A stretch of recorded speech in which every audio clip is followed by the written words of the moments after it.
अध्याय 7 और उसके वचन 13 और 14 से लेकर हम एक वचन को पढ़ते हैं जो कि बातें प्रभु यीशु मसीह के द्वारा कही गई हैं। और प्रभु यीशु क्या कहते हैं कि स्केत फाटक से प्रवेश करो, क्योंकि चौड़ा है वह फाटक और सरल है वह मार्ग जो विनाश की ओर ले जाता है। चौड़ा है और वह सरल है, यानी इजी है, और बहुत सारे लोग हैं, बहुत से लोग हैं जो उससे प्रवेश करते हैं। बहुत से लोग, क्योंकि सकरा है वह फाटक और कठिन है वह मार्ग जो जीवन को पहुंचाता है, और थोड़े हैं जो उसे पाते हैं।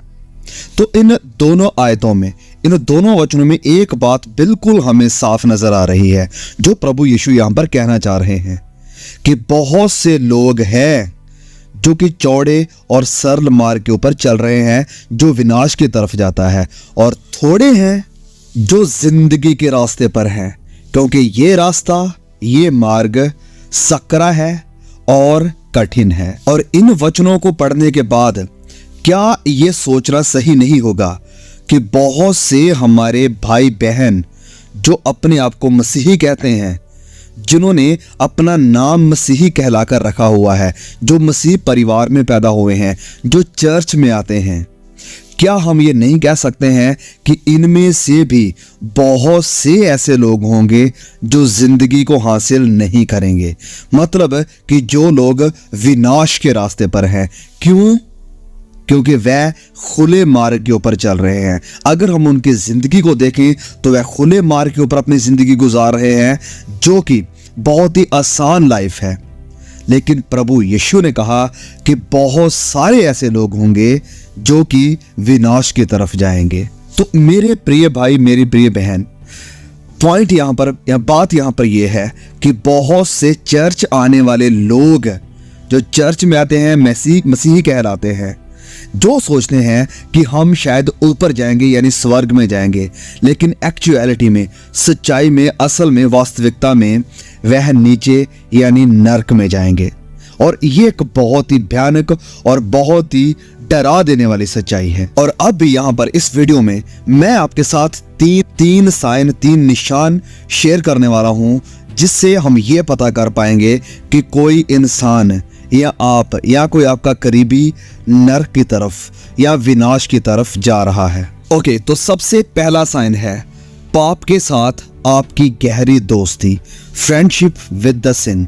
बाइबल इस बात पर पूरी तरह से क्लियर है कि अगर हम पाप में जिंदगी गुजारते हैं, अगर हम परमेश्वर की आज्ञाओं को तोड़ते हैं, उनकी उल्लंघना करते हैं, तो हम परमेश्वर के दंड के योग्य हैं। जो कोई पाप में जिंदगी गुजारता है वह इंसान परमेश्वर से प्यार नहीं करता है। और अगर हम परमेश्वर से प्यार नहीं करते हैं तो इसका मतलब है कि हम वहां पर भी नहीं जा सकते हैं जहां परमेश्वर रहते हैं। अब एक बहुत ही स्पेसिफिक वचन है जो मैं यहाँ हम सब के लिए पढ़ना चाहता हूं, और यह वचन बहुत ही गंभीर है, बहुत ही सीरियस है, और हमें इस वचन को पढ़कर समझने की और इसके ऊपर विचार करने की जरूरत है। तो ध्यान से सुनिए इस वचन को। इब्रानियों अध्याय 10 वचन 26 से लेकर 27 तक, हिब्रूज चैप्टर 10 वर्स 26 to 27 लिखा है, क्योंकि सच्चाई की पहचान करने के बाद, सच्चाई की पहचान करने के बाद यदि हम जानबूझकर पाप करते रहें तो पापों के लिए फिर कोई बलिदान नहीं। हाँ, दंड की एक भयानक उम्मीद और आग का ज्वलन बाकी है, जो विरोधियों को, यानी जो परमेश्वर के वचनों के विरोध में चलते हैं, उसकी आज्ञाओं को तोड़ते हैं, जो विरोधियों को भस्म कर देगा। चार्ल्स स्पर्जन, मसीह इतिहास के बहुत ही जाने माने प्रचारक, वह लिखते हैं कि आप मसीही के साथ शादी नहीं कर सकते हैं अगर अभी तक आपने पाप को तलाक नहीं दिया है। तो जिसका सिंपली मतलब ये है, जो मैं पॉइंट यहाँ पर कहने की कोशिश कर रहा हूँ, कि अगर हम पाप में जिंदगी गुजार रहे हैं, अगर हम अभी भी पाप को एंजॉय कर रहे हैं, अगर पाप हमारी जिंदगी का एक अहम हिस्सा है, अगर हमने पाप को अभी तक छोड़ा नहीं है, अगर हम पाप से बाहर निकलने की कोशिश नहीं कर रहे हैं, तो हम कभी भी ये उम्मीद नहीं लगा सकते हैं कि हम उठाए जाने वाली कलीसिया में शामिल होंगे या हम सदा की जिंदगी उस परमेश्वर के साथ गुजार सकेंगे जिस परमेश्वर ने अपने बेटे को भेजकर हमारी वजह से हमारे लिए कुचला कि हम इस पाप से आजाद हो सकें। लेकिन अगर अभी तक हम आजाद नहीं हुए हैं पाप से, तो हम कभी भी उस परमेश्वर के साथ सदा की जिंदगी नहीं गुजार सकेंगे। तो यह था पहला साइन कि अगर आप पाप के साथ गहरी दोस्ती बनाकर रखे हैं। और दूसरा साइन जो आपको नरक में लेकर जाएगा वो ये है कि अगर आप इस दुनिया, इस संसार की चीजों के साथ ग्रस्त हैं, तो if you are obsessed with the things of this world. पवित्र बाइबल में एक शब्द है जो कि हमारी अटेंशन को खींचता है, और वो ये शब्द है कि याद रखो। ये याद रखना, आप सब जानते होंगे इस पैराबल, इस दृष्टांत के बारे में जो प्रभु यीशु ने दिया था पवित्र बाइबल में। और वो दृष्टांत है एक धनी इंसान का और गरीब लाजरस का। ये जो धनी इंसान था बहुत ही महंगे और बहुत ही खूबसूरत कपड़े पहनता था, एक बहुत बड़े आलीशान घर में रहता था, वह सुकून का खाना खाता था। लेकिन ये जो गरीब लाजरस था, इसके पास अपना कुछ भी नहीं था, ना अपना घर, ना मकान, ना कोई बीवी, ना कोई बच्चा, ना अच्छा स्वास्थ्य, वरन वह भीख मांगकर उसी धनवान के गेट के बाहर बैठा रहता और खाने की उम्मीद लगाकर अपनी जिंदगी को गुजार रहा था। और फिर प्रभु यीशु कहते हैं कि ये दोनों इंसान मर गए, और मरने के बाद ये जो धनवान पुरुष था, धनी इंसान था, ये नीचे नरक में चला गया, और लाजरस मरने के बाद स्वर्ग में गया, अब्राहम की गोद में जाकर बैठा, क्योंकि ये लाजरस परमेश्वर से प्यार करता था। और फिर पवित्र बाइबल हमें बताती है कि ये जो धनी पुरुष था, जब ये आग की लपटों में जल रहा है, वहां पर तड़प रहा है, तो वहां से ये चिल्लाता है। क्या आप जानते हैं कि नरक में लोग चिल्लाएंगे, प्रार्थनाएं करेंगे, दुआएं करेंगे, लेकिन उनकी सुनी नहीं जाएगी। तो ये धनी इंसान भी यहाँ इस आग में पुकार रहा है, चिल्ला रहा है, और अब्राहम से कहता है कि इस लाजरस को भेज कि ये आए और अपनी उंगली को पानी में भिगोकर मेरी जुबान के ऊपर रखे, क्योंकि मैं यहाँ इस आग में तड़प रहा हूं, मैं जल रहा हूं। लेकिन अब्राहम की आवाज आती है कि हे बेटे, याद कर, स्मरण कर, रिमेंबर। तो देखिए मेरे दोस्त, नरक की आग में आपकी याददाश्त आपसे खोई नहीं जाएगी। आपको सब कुछ याद होगा, आपको वो पल याद रहेगा जब आपने प्रचारक की, जब आपने अपने पास्टर की आवाज को नजरअंदाज किया, उसे नहीं सुना था। आपको याद रहेगा जब आपने परमेश्वर की इच्छा को छोड़कर अपनी इच्छा का चुनाव किया। आपको याद रहेगा जब पवित्र आत्मा ने आपसे कहा कि इस चीज को मत देखो, लेकिन आपने फिर भी देखा। आपको याद रहेगा जब आप चर्च से होकर गुजरे, लेकिन आप चर्च में नहीं गए कि आप सुसमाचार के संदेश को सुनकर अपनी जिंदगी बचा लेते। आपको याद रहेगा जब पश्चाताप का प्रचार किया गया, लेकिन आपने पश्चाताप नहीं किया। और आपको याद रहेगा ब्रदर याकूब का हर एक संदेश, आपको ये चैनल याद रहेगा, और आपको ये सारी यादें आपको परेशान करेगी, और आप इनके विषय में सोचकर चिल्लाएंगे और अपने दांतों को पीसेंगे और रोएंगे और कहेंगे कि क्यों मैंने पश्चाताप नहीं किया, क्यों मैंने उस आवाज का यकीन नहीं किया, क्यों मैंने प्रभु यीशु के ऊपर विश्वास नहीं किया। ओके, तो अब सुनिए इस बात को बहुत ही ध्यान से, इससे पहले कि आप या कोई भी इस कंक्लूजन पर आ जाए कि ओके, तो ऐसा है कि हर अमीर आदमी या धनवान पुरुष नरक में जाता है और हर एक गरीब इंसान स्वर्ग में जाता है। वेल, ये सच्चाई नहीं है, ये केस नहीं है। क्योंकि आप सोचिए इसके बारे में, अब्राहम जिसकी गोद में ये लाजरस जाकर बैठा हुआ था, वह बहुत ही धनवान था, उसके पास बहुत कुछ था। He was a prosperous man, और परमेश्वर ने ही उसे ये सारी आशीषें दी थी, परमेश्वर ने ही उसे ये सारी ब्लेसिंग्स दी हुई थी, और ये अब्राहम स्वर्ग में है, हम देख सकते हैं। लेकिन बहुत से ऐसे गरीब लोग भी होंगे जो कि स्वर्ग में नहीं जा पाएंगे। मुझे ये दुख से कहना पड़ रहा है, लेकिन बात यहां पर यह है कि हमारा ध्यान, हमारा फोकस कहां पर है। क्या आप इस संसार और संसार की चीजों के साथ इतने ज्यादा ग्रस्त हो चुके हैं, इतने ज्यादा ऑब्सेस्ड हो चुके हैं कि आपको परमेश्वर की और परमेश्वर के कामों की, वचन की कोई भी परवाह नहीं है? क्योंकि यही प्रॉब्लम इस धनवान पुरुष के साथ थी। उसे परमेश्वर के कामों की और परमेश्वर के लोगों की कोई परवाह नहीं थी। उसका ध्यान अपने ऊपर था, सेल्फ के ऊपर था, अपने आप को बनाने, अपने लिए धन इकट्ठा करने के ऊपर था। लेकिन स्वर्ग में उसने यानी स्वर्ग के लिए उसने धन इकट्ठा नहीं किया, क्योंकि उसके हाथ और उसके पांव संसार और संसार की चीजों और संसार की ऐश प्रस्ती के साथ चिपके हुए थे। आज भी बहुत से हमारे ऐसे भाई बहन हैं जिनके हाथ चिपके हुए हैं अपनी जॉब के साथ, अपने माँ बाप के साथ, अपने रिश्तेदारों के साथ, अपने मोबाइल के साथ, अपने स्वार्थ के साथ, अपने सोशल मीडिया प्लेटफॉर्म्स के साथ, कि अगर प्रभु यीशु आए, अपने लोगों को बुलाए उन्हें उठाने के लिए, तो वह हिल नहीं सकेंगे क्योंकि वह चिपके हुए हैं। अब सवाल मेरे और आपके लिए कि क्या हम संसार और संसार के साथ इतना चिपक गए हैं कि अगर प्रभु यीशु हमें बुलाएंगे तो हम उठ नहीं सकेंगे उसके साथ, हम उठाए नहीं जाएंगे उसके साथ? सवाल ये भी है कि क्या आप ग्रस्त हैं संसार और संसार की चीजों के साथ, या फिर आप प्रभु यीशु के दूसरे आगमन के लिए तैयार हैं और अपने आप को तैयार कर रहे हैं? भले ही आपके पास सब कुछ, सारे ऐशो आराम इस पृथ्वी के हैं या नहीं है, लेकिन आपके पास सबसे बड़ी आशीष है। और सबसे बड़ी आशीष गाड़ी, बंगला, जॉब, घर, परिवार ये नहीं है। सबसे बड़ी आशीष है प्रभु यीशु और उसके वायदे, उसका वचन। तो फाइनली सवाल ये कि क्या आप ऑब्सेस्ड हैं या संतुष्ट हैं प्रभु यीशु के साथ, या फिर आप इस नाश हो रहे टेम्पररी संसार के साथ और संसार की चीजों के साथ ग्रस्त है, ऑब्सेस्ड है?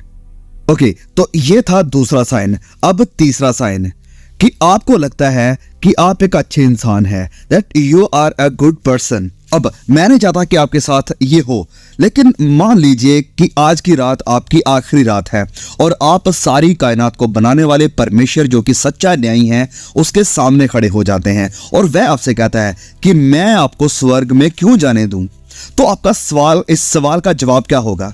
क्या आप कहेंगे कि क्योंकि मैं एक अच्छा इंसान हूं, क्योंकि मैं हर रोज या हर सप्ताह चर्च जाया करता था, या मैंने बहुत से धार्मिक काम किए हैं, अच्छे भले काम किए हैं? और अगर आपका जवाब ये होगा, तो ना चाहते हुए भी मैं यहां पर आपको निराश करना चाहता हूं कि प्रभु यीशु आपकी तरफ मुड़ेंगे और कहेंगे कि मैंने तुम्हें कभी नहीं जाना। अगर किसी को लगता है कि वह अच्छे इंसान है, तो मैं आपको बता दूं कि क्या आप जानते हैं वचन से कि प्रभु यीशु ने कहा कि कोई भी अच्छा नहीं है, कोई भी गुड नहीं है सिवाय परमेश्वर के। हम सब ने झूठ बोला है, हम सब ने चोरियां की है, हम सब ने अपने मन में, विचारों में गलत विचार धारणाएं की हैं, वह विचार सोचा है, तो हम सब गुनहगार हैं। और वचन कहता है कि सारे झूठों का बाग उस आग की झील में होगा। हमने कई बार घमंड किया और वचन कहता है कि परमेश्वर घमंडियों का सामना करते हैं।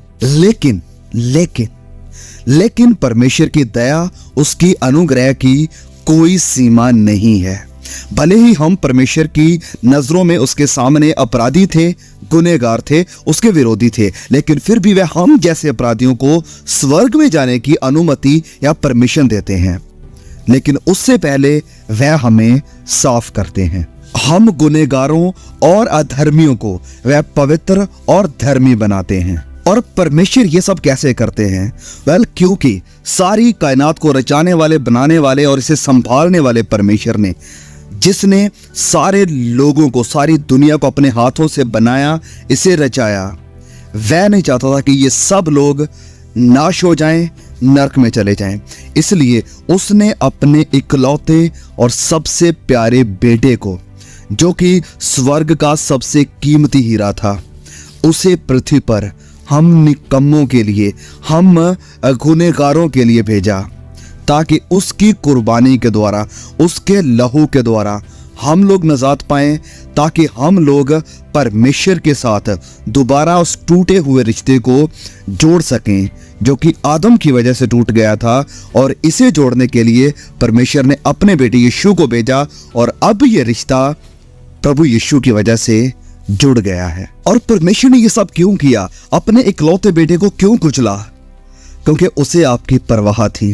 वह आपसे प्यार करता है और वह चाहता था कि आप सदा की जिंदगी उसके साथ सदा के आनंद में स्वर्ग में बिताएं।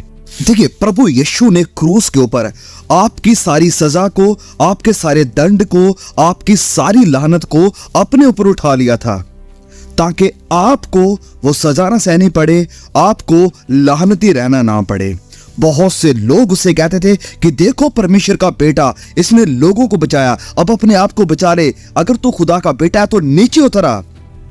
वो आ सकता था, अपने आप को बचा सकता था, लेकिन उसने ऐसा नहीं किया, क्योंकि उसने अपने आप को देकर बहुत से लोगों को परमेश्वर के बेटे और बेटियां बना दिया। एक कतरा प्रभु यीशु के लहू का काफी है किसी भी तरह के बुरे, बद्दे, क्रिमिनल और किसी भी तरह के दुष्ट इंसान को धर्मी और पवित्र बनाने के लिए, क्योंकि उसका लहू बेऐब है, पाक है और सारे गुनाहों से धोकर शुद्ध करता है। और अब मैं आपसे पूछना चाहता हूं कि क्या आपका भरोसा इस पाक लहू के ऊपर, प्रभु यीशु की कुर्बानी के ऊपर है, या अपनी धार्मिकता के ऊपर, अपने अच्छे कामों के ऊपर, अपनी परफॉर्मेंस के ऊपर है? अपने प्राण छोड़ने से पहले प्रभु यीशु ने ये शब्द कहे थे कि पूरा हुआ, इट इज फिनिश्ड। इसका मतलब क्या था? इसका मतलब यह है कि कीमत चुका दी गई है। वो कीमत, वो बिल अदा कर दिया गया है जो कि आपका था, जो कीमत आपके गुनाहों की थी। और अब परमेश्वर की दया का, उसके अनुग्रह का वो दरवाजा खुल चुका है सबके लिए, हर तरह के पापियों के लिए, हर तरह के गुनहगारों के लिए, कि वो आए, पश्चाताप करें और परमेश्वर से माफी को पाएं और इस दरवाजे के उस पार सदा की जिंदगी को हासिल करें। तो क्या आप उस कीमत को खुद चुकाएंगे जिसे आप अदा नहीं कर सकते हैं, या आप भरोसा करेंगे उसके ऊपर जिसने कहा कि पूरा हुआ, कीमत चुका दी गई है? अब चौथा साइन कि आप नरक में जा सकते हैं अगर आपकी जिंदगी में कोई फल उत्पन्न नहीं हो रहा है। तो जब हम पवित्र बाइबल में देखते हैं मत्ती अध्याय 3 में, तो यूहन्ना बपतिस्मा देने वाले ने उस वक्त के धर्मी गुरुओं को, जो कि सदूकी और फरीसी थे, उन्हें झिड़कते हुए यह कहा कि अब कुल्हाड़ा पेड़ों की जड़ पर रखा हुआ है, इसलिए जो जो पेड़ अच्छा फल नहीं लाता वह काटा और आग में झोंका जाता है। जब बात आती है प्रभु यीशु की, तो आज की हमारी मॉडर्न प्रोस्पेरिटी माइंडेड और शुगर कोटेड क्रिश्चियनिटी में प्रभु यीशु का एक दया वाला, प्यार करने वाला, भेड़ों के साथ खेलने वाला जो एक रूप है, उसे ज्यादा प्रचार किया जाता है, उसे ज्यादा गाया जाता है। ये सब सही है, यस जीसस इज लविंग, वो प्यार करने वाला है, लेकिन प्रभु यीशु का दूसरा रुख ये भी है जिसके साथ आप पंगा लेना या खिलवाड़ करना नहीं चाहेंगे। इसके पीछे एक बहुत बड़ा कारण है कि शैतान उसके नाम से कांपते हैं और थरथराते हैं। इसके पीछे कारण है कि मौत भी उसे अपने वश में, अपने पास नहीं रख सकी। इसके पीछे कोई कारण है कि कब्र ने भी उसे अपनी गोद में नहीं रखा, क्योंकि यीशु नाम शक्तिशाली नाम है, ताकत वाला नाम है, सामर्थ्य के साथ भरा हुआ नाम है। और इस यीशु के हाथ में ये कुल्हाड़ी है जो कि आपकी जिंदगी का इंतजार कर रही है कि क्या आपकी जिंदगी से, क्या आपकी लाइफ से कोई फ्रूट, कोई फल पैदा हो रहा है कि नहीं। क्योंकि वचन कहता है कि हर वह पेड़ जो अच्छा फल नहीं लाता है उसे काटा जाता है और उसे आग में झोंक दिया जाता है। अब हम शायद कहेंगे कि ओके ठीक है याकूब भाई, हम समझ गए कि मुझे और ज्यादा अच्छे काम करने होंगे, लोगों के साथ अच्छे तरह से व्यवहार करना होगा ताकि प्रभु यीशु मेरे पेड़ को ना काटें। लेकिन नहीं, ये गलत फहमी है, ऐसा नहीं है। सदूकी फरीसी भी लोगों के सामने अच्छे काम करते थे, सारे रीति रिवाजों को पूरा करते थे, प्रार्थनाएं करते थे, उपवास करते थे, लेकिन प्रभु यीशु कहते हैं कि ये लोग पेंट की हुई कब्रों के समान हैं, जो कि अंदर से खाली हैं और जिनके अंदर से स्मेल आती है, बदबू आती है। और मुझे और आपको क्या चाहिए? पवित्र आत्मा का मसा, कि हम अंदर से रीजनरेट होकर पवित्र आत्मा से भरपूर होकर फल पैदा कर सकें। देखिए, जब कोई इंसान प्रभु यीशु मसीह के ऊपर विश्वास लाता है, प्रभु यीशु को स्वीकार करता है, पश्चाताप करता है, तो उसे पवित्र आत्मा मददगार, एक हेल्पर के रूप में मिलता है। और ये पवित्र आत्मा जब किसी इंसान के अंदर आता है तो ऐसा कभी नहीं हो सकता है कि उसके अंदर एक तब्दीली, एक बदलाव शुरू नहीं होगा, क्योंकि सारी कायनात को रचाने वाला खुदा पवित्र आत्मा के जरिए आपके अंदर रह रहा है और वो दिन प्रतिदिन आपको नया करेगा, आपको मोल्ड करेगा, आपको एक नई शेप में, नई तस्वीर पर लेकर आएगा। और वो तस्वीर है प्रभु यीशु की तस्वीर। पवित्र आत्मा आपको पाप से कन्विक्ट करेगा और आपकी जिंदगी से फल उत्पन्न होंगे, आपकी जिंदगी से प्रभु यीशु मसीह की झलक पैदा होगी। और ये सारे फल एकदम से नहीं प्रकट होंगे। Yes, this is a life long process. और धीरे धीरे आप मसीह में बढ़ेंगे, आप पवित्र आत्मा की सामर्थ्य में बढ़ेंगे। लेकिन यस, आप बढ़ेंगे जरूर। प्रभु यीशु ने कहा कि उनके फलों से तुम उन्हें जान लोगे। तो अगर कोई कहता है कि मैं यीशु मसीह के ऊपर विश्वास करता हूं, तो आपको उनके फलों से पता चल जाएगा कि यस, ये इंसान प्रभु यीशु का चेला है, उसके पीछे चलने वाला है, क्योंकि वह पाप के प्रति एक अलग नजरिया रखेंगे। अब पाप से उन्हें नफरत होगी। परमेश्वर को जानना, प्रभु यीशु मसीह को जानना, पवित्र वचनों को जानना और आत्मिकता में बढ़ना अब उनका मिशन बन चुका है। अब एक सच्चे विश्वासी का आनंद या डिलाइट गुनाह या संसार की चीजें और संसारिक बातें नहीं है, वरन परमेश्वर है, आत्मिक बातें हैं और उसका वचन है। मेरे प्रिय भाई, मेरी प्रिय बहन, प्रभु यीशु से आज ही प्रार्थना कीजिए और विनती कीजिए कि हे पिता, मुझे पवित्र आत्मा की सामर्थ्य दे और मुझे मोल्ड कर, मुझे तैयार कर। मैं मिट्टी हूँ, तू कुम्हार है, तो जैसा मुझे बनाना चाहता है मुझे बना। अपना मददगार भेजकर मेरी मदद कर कि मेरी जिंदगी से आत्मा के फल उत्पन्न हो पाए, क्योंकि ये कोई ऐसी चीज नहीं है जो आप अपने आप से कर सकते हैं। पवित्र आत्मा के फल आत्मा ही पैदा कर सकता है। और इसीलिए प्रभु यीशु ने वो मददगार, ये हेल्पर हमें दिया है कि वो हमारी हेल्प करे। और आपको जरूरत है दिन प्रतिदिन उसे पुकारने की, उसे अनुमति देने की और उसकी आवाज को सुनकर उसकी इच्छा के अनुसार चलने की। ओके, तो ये थे वो 4 साइन जिन्हें देखकर आप जान सकते हैं कि कोई इंसान नरक के रास्ते की तरफ जा रहा है, विनाश की तरफ जा रहा है। तो इन चारों में से क्या लगता है कि कौन सा साइन सबसे ज्यादा खतरनाक है या डेडलिएस्ट है? अगर मैं कहूं तो वो है अपनी धार्मिकता के ऊपर विश्वास करना, अपनी परफॉर्मेंस के ऊपर, अपने अच्छे कामों के ऊपर विश्वास करना। क्योंकि वचन कहता है इफिसियों 2:8 में कि अनुग्रह के द्वारा, विश्वास ही से तुम्हारा उद्धार हुआ, और ये तुम्हारे कामों के द्वारा नहीं है, वरन ये परमेश्वर का वरदान है, परमेश्वर का गिफ्ट है, कि ऐसा ना हो कि कोई घमंड करे। अगर आपको तैरना आता है तो इसका मतलब ये नहीं है कि आंधियों तूफानों में, समुंदर की बढ़ती लहरों में आप बच जाएंगे। आपको चाहिए कोई बचाने वाला, कोई छुड़ाने वाला, कोई उद्धार करता, और वो उद्धार करता, वो छुड़ाने वाला प्रभु यीशु है। आपको 100% पूरी तरह उसी के ऊपर निर्भर रहना होगा अपने उद्धार के लिए, अपनी नजात के लिए।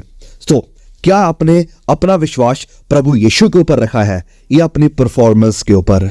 ये वक्त है कि आप अपनी जिंदगी पूरी तरह से परमेश्वर के हाथों में दे दें। और ये चारों साइन जिनको हमने डिस्कस किया इस वीडियो में, इनके ऊपर जरूर ध्यान दें। देर मत करिए, इस वीडियो को उन सब भाई बहनों तक पहुंचाइए जो कि हो सकता है विनाश के रास्ते पर हो, नरक के रास्ते पर हो, जिनका घर आग की लपटों से घिरा पड़ा है लेकिन उन्हें पता नहीं है, वह अनजान है। सो आपकी रिस्पॉन्सिबिलिटी है, आपकी ड्यूटी है कि आप इस आवाज को उन सब लोगों तक पहुंचाएं। और क्या पता आपके शेयर करने से, आपके इस मैसेज को उन तक पहुंचाने से वह विनाश के रास्ते से हटकर जिंदगी के रास्ते पर आ जाएं, प्रभु यीशु के पास आ जाएं। May God bless you all, see you again. और ऐसे ही और भी हेल्पफुल, बिब्लिकल, आत्मिक और मोटिवेशनल वीडियोस को देखने के लिए प्लीज हमारे इस चैनल को सब्सक्राइब जरूर कीजिए, चैनल के साथ जुड़िए, इसे सब्सक्राइब करके बेल आइकॉन को भी जरूर दबा दीजिए ताकि हर नए वीडियोस का नोटिफिकेशन आप तक पहुंच सके।